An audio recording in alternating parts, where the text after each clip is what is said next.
Pemirsa penumpang arus balik lebaran saking Jawa sampun sayan akeh rawuh busan liburan miwah cuti bersama.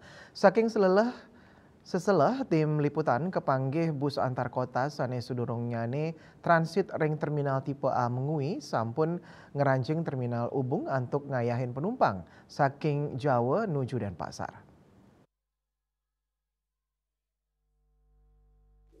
Manut Silitunggil penumpang Joko ipun wawrauh saking Surabaya raris nganggen kereta kantos ring Banyuwangi. Selanturnyane saking Banyuwangi nuju Kilimanuk antuk muali ke Bali nganggen bus mawinan pacang mekarya ring widangan Kuta Badung risampun cuti bersama libur Idul Fitri ring genah pelakadan ipune.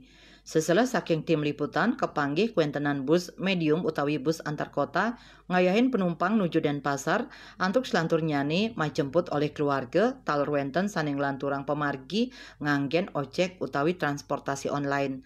Ketarkayang puncak arus balik pacang memargi tanggal 6 wiwah 7 April sentukan akehan perkantoran instansi pemerintah sampun ngawit makarya tanggal kutus April kalih talislai.